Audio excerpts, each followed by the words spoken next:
Treasury has told Senate estimates today that no climate impact modelling has been done in the entire 7 years of this government.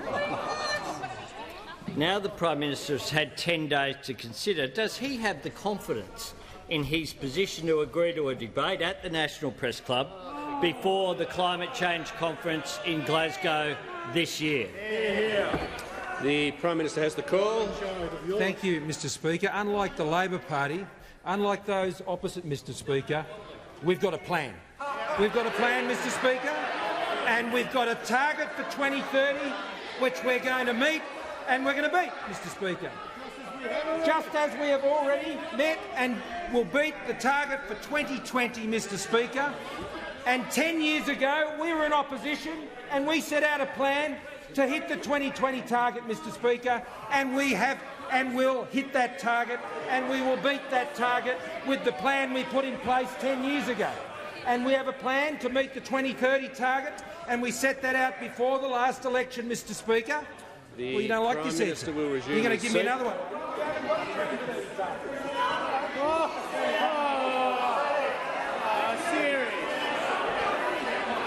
Members on both sides. The member for member for Isaacs. I'll just say to the member for Deakin.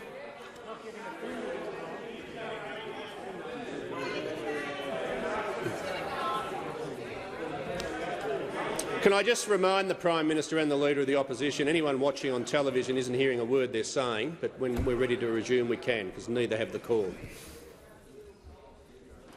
The Leader of the Opposition on a point of order. Mr Speaker, the question went to modelling, and the Prime Minister hasn't mentioned any of it. The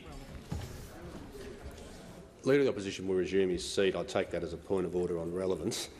And the question was about that. It was also about the prospect of a debate. So I'm listening to the Prime Minister carefully. He's being relevant to the answer so far on the policy topic. The Prime Minister has the call.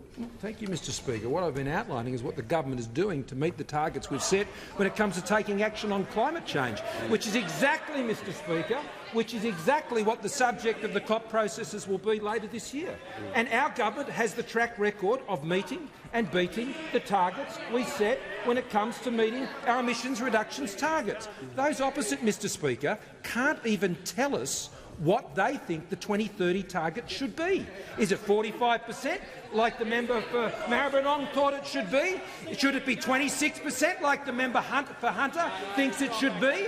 Should it be a target in 2035, as the member, I think, for Sydney thinks it should be? She was very happy with the 45% target. And, Mr Speaker, those opposite can't even work out what should be done by 2030, but yet they want to parade around the place and talk about a target for 2050.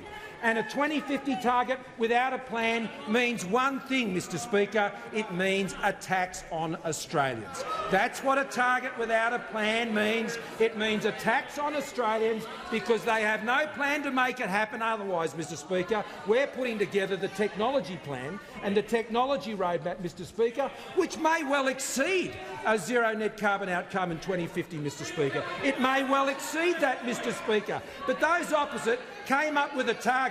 They had no clue what it would cost, no clue how they would get there, Mr Speaker. The interview that the Leader of the Opposition gave on David Spears needed encryption analysts to work out what he was actually saying, Mr Speaker. They still haven't worked it out. Mr Speaker, Labor has no plan, no clue, no targets, no idea.